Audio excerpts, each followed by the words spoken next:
σημείο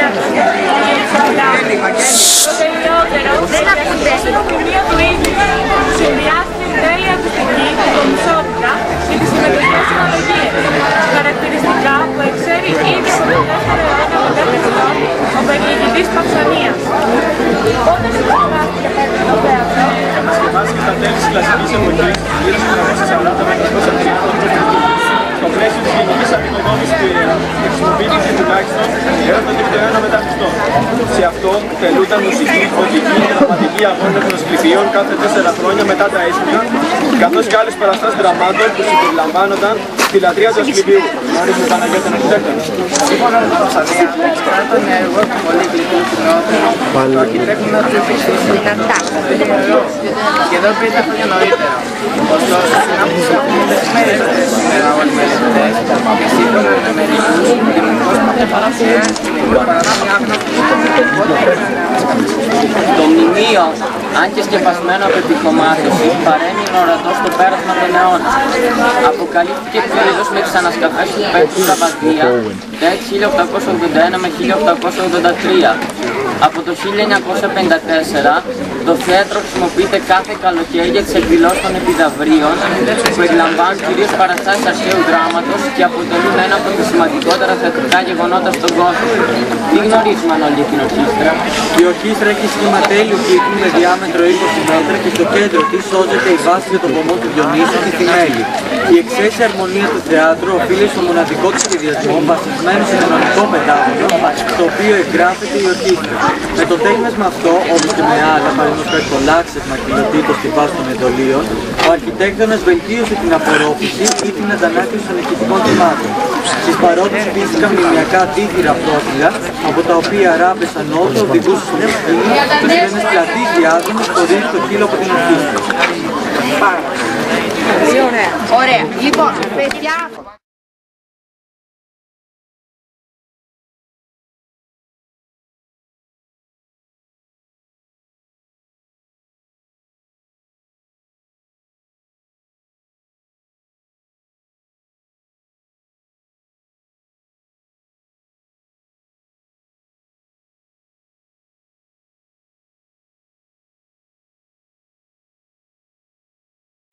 Το κύλον είναι όλος ο αμφιθεατρικός χώρος με τα εντόλια, τις κλίμακες και τα διαζώματα γύρω από την ορχήστρα. Είναι ο χώρος του θεάστε, όπου κάθονται οι θεατές ημίκλικα απέναντι από το σκηνή. Πότε κατασκευάστηκε το κύλον? Κατασκευάστηκε στην δυτική πλευρά του κοινωνικού όρους στα τέλη της κλασικής εποχής, γύρω στο 340 με 330 π.Χ. Από τι είναι φτιαγμένο? Το κύλο του θεάτρου είναι χτισμένο στη πλαγιά του λόφου μας Βεστόλφους και στα άκρα του στηρίζεται με πόρνους τείχους. Κάποιος θα μπορούσε να αναρωτηθεί τι χωρητικότητα έχει. Λοιπόν, η οικοδόμησή του έγινε σε δύο φάσεις. Αρχικά υπήρχε μόνο το κατοδιάζωμα, χωρητικότητας περίπου 8.000 θεατών, ενώ στα μέσα του 2ου αιώνα π.Χ. προσθέθηκε το ανώτερο τμήμα, το λεγόμενο επιθέατρο, και η χωρητικότητα του θεάτρου αυξήθηκε σε 13.000 με 14.000 θεατές. Πώς είναι χωρισμένο γραμμένο? Αποτελείται από δύο μέρη που χωρί περιμετρικό διάδρομο. Το κατώτερο έχει διαδρόμενες σειρές εργαλείων με τις σειρές και τους άρχοντες.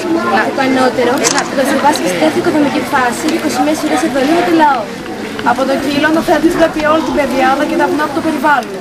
Στα άκρα του διαζώματος φαίνεται ότι υπήρχαν πύλες υπάρονται γιατί οι δύο της σκηνής δεν αναπτύσσουν. Μπράβο.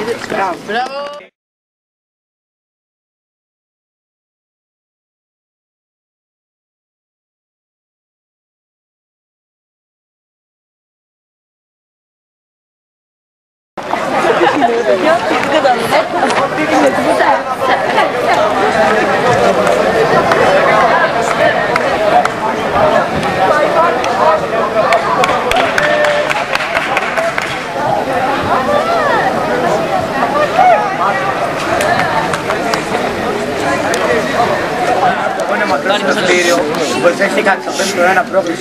στην περιφέρεια της ορχήστρας απέναντι από το κύλο. Έχουμε περαιτέρω πληροφορίες για τις κοινωνίες. Ναι, στην αρχή ήταν ισόγειο και χρησιμοποιούνταν μόνο σε προσκήνια, όπως και τα σημερινά παρασκήνια. Έχει λήξει Το προσκήνιο είναι μια στάδα οικειών πίσω από τη σκηνή. Ανάμεσα στα διαστήματα των οικειών βρίσκονταν θηρώματα και ζωγραφικοί πίνακες, τα σκηνικά. Ο Αναστασία είχε να προσθέσει κάτι. Ναι, τα θηρώματα του προσκυνείου απέδιδαν 3 πύλες από τις οποίες έβγαιναν οι υποκριτές. Το προσκήνιο ήταν αντικά πτυσσόμενο, πιθανώς ξύλινο. Φιλίππε, τι έχεις να μας πεις για τα παρασκήνια? Όσον αφορά τα παρασκήνια, τα δύο άκρα της σκηνής προεξέχουν, δίνοντας σχήμα π στην κάτωξη. Δημήτρη, εσύ την όριες τους παρόδους. Άρα, ονομάζεται διάδρομο. Έχει αριστερά από τη σκηνή που οδηγούν στην ορχήστρα. Συνήθως υπάρχουν τα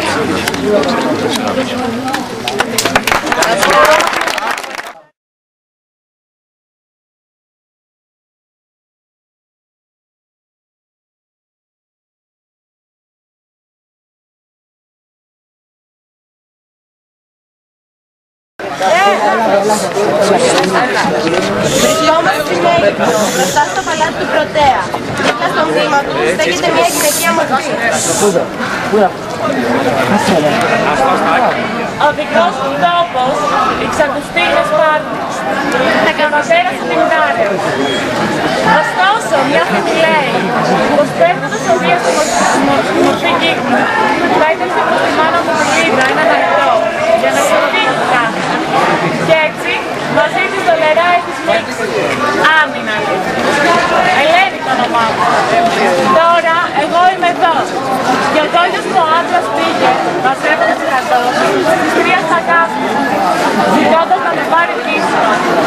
Και έφτασε στο στάμα του χαστεί το ρέμα, πλήθους πηγές για μένα. Και ενώ τόσα πάθη τράβηξα, από παντού ακούω τα κάρτα.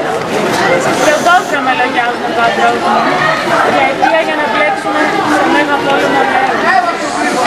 Τι να την κάνω.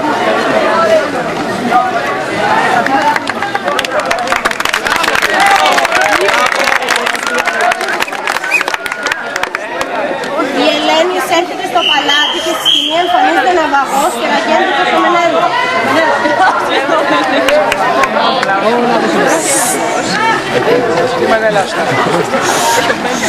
Εγώ περιπλανιέμαι τόσο καιρό στο κύμα ο Δόλιος, όσο χρειάζεται την κρύα για να κοσέψω. Και ενώ ποθώ στην πατρίδα μου να φτάσω, αυτή τη χάρη Θεή δεν μου χαρίζει.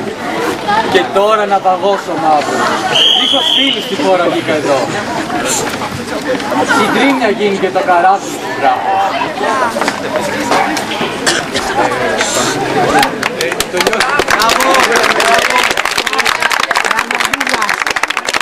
Μετά από 17 χρόνια οι δύο σύζυγοι συναντώνται. Ο Μενέλαος αρνείται να αναγνωρίσει την Ελένη. Η εμφάνιση όμως ενός συντρόφου θα φέρει τη μεγάλη ανατροπή.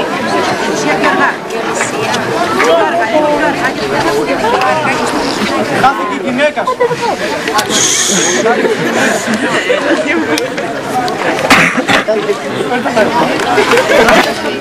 Οι δύο σύντροφοι εκφράζουν τη μεγάλη ευτυχία τους. Νιώθεις πολύ καιρός αγαπημένε και τώρα μόλις η χαρά για μένα. Να, Βασίχαρη, αγκαλιάζω τον άντρα μου. Και σένα εγώ, με πλημμυρώ τα λόγια, κι όμως δεν ξέρω πώς θα ξαφνήσω. Αναγκαλιάζω, πέτω μου, αφήνω ελεύθερα τα μαλλιά. Σταλάζουν τα δάκρυα ποτάμια στη χαρά μου. Να τα σκεφτά, σε σφίγγω, λατρευτέ μου.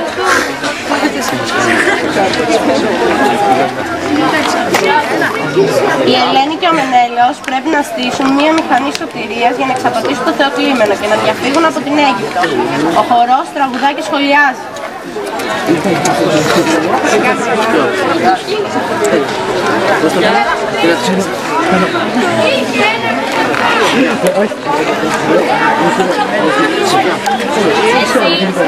μέσα στα πυκνά σίδεντρα, ζεις και παίζεις αηδόνα. Εσένα κράτος, γλυκοκέλατο που είμαι τη μικρή γιαγιά. Κόψω χασκόρατα στο λαιμό σου. Βοήθαμε να μην ολογήσω τα πάθη της Ελένης. Το πόνο και τα γάλια των γυναικών της Θείας.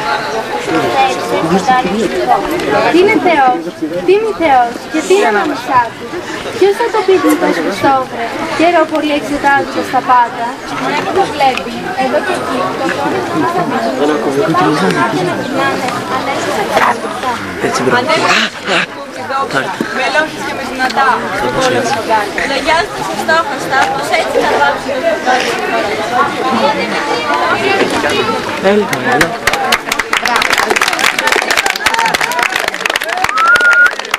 Τα αδέρφια της Ελένη, οι Διόσκουροι παρεμβαίνουν και δίνουν τη λύση. Της χώρας βασιλιά Θεοκλήμενε, άκου, συγκράτησε τον άβρεχο θυμό σου. Οι Διόσκουροι μιλούν, η γη της Λίδας, τα αδέλφια της Ελένης, που έχει φύγει από το παλάτι σου. Γραφτό δεν ήταν η γυναίκα σου να γίνει, μη θυμώνεις.